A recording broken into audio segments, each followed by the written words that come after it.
Welcome to my channel. Real Valor Story. Today's story is not just about strength, but about dignity, courage, and how one quiet soldier forced the highest ranks of command to listen. It begins on a remote training ground where the sun burned against the desert. Horizon and dust never seemed to settle. Rows of young recruits drilled, endlessly, sweat soaking their uniforms, boots pounding into dirt. Among them was Lieutenant Sarah Kane.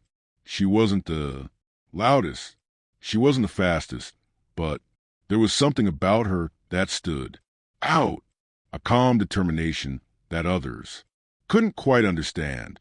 Sarah had grown up in a small town where people lived simple lives. Her father, a doctor, wanted her to stay safe to carry on his practice. Her mother, a teacher, hoped Sarah would choose a classroom over a battlefield. But Sarah had dreams of her own. She wanted to serve, to carry a rifle, to stand shoulder to shoulder with others who believed in something bigger than themselves. Her decision wasn't easy. She faced criticism, doubt, and the heavy silence of those who thought she wouldn't last. But she pressed forward.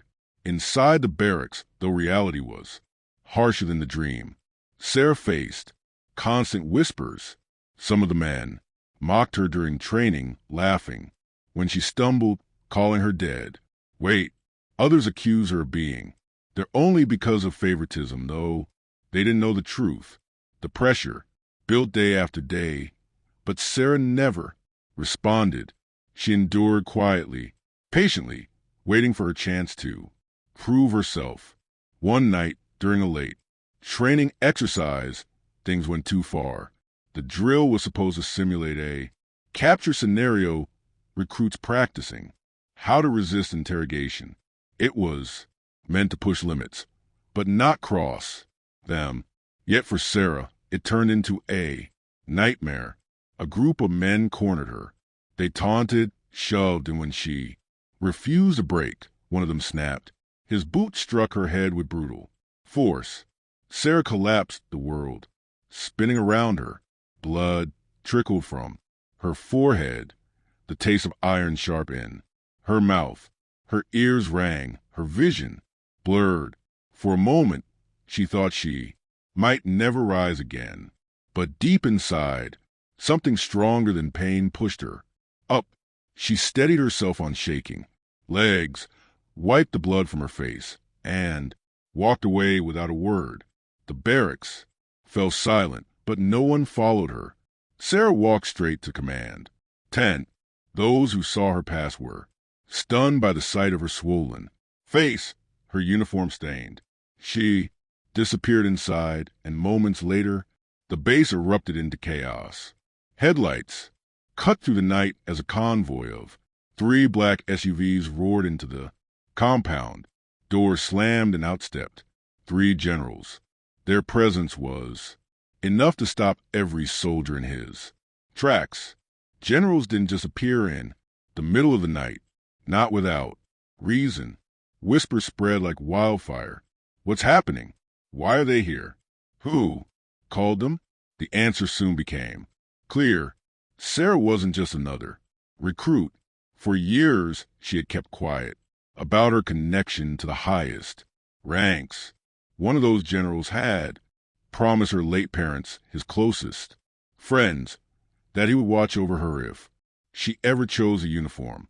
And when Sarah entered his tent, bleeding but unbroken, she didn't ask for revenge.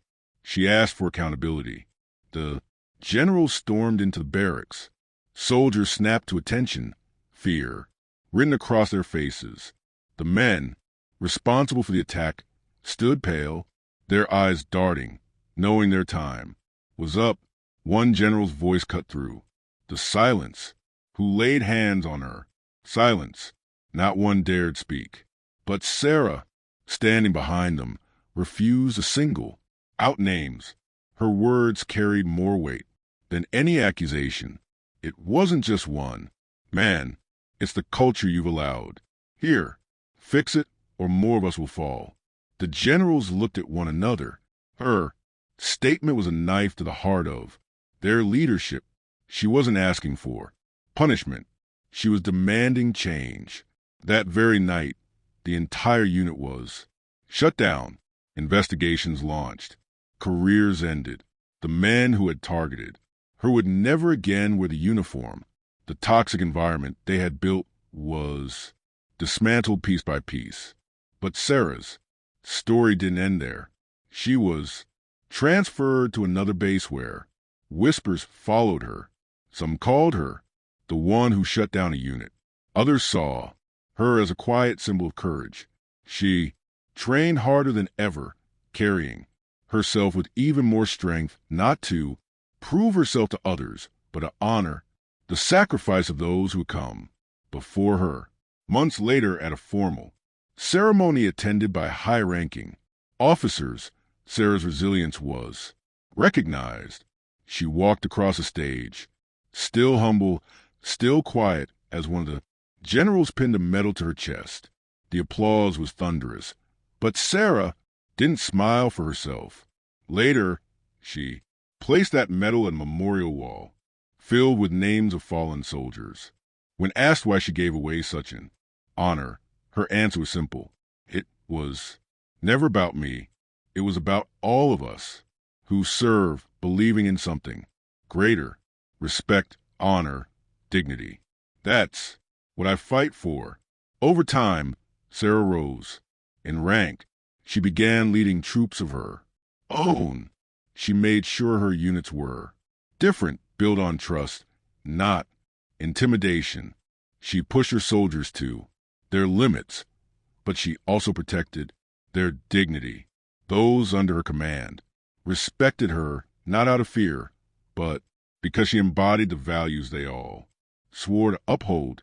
Her story spread across bases, whispered from one barracks to another, not because she was famous, but because she had faced humiliation, violence, and injustice, and she stood anyway.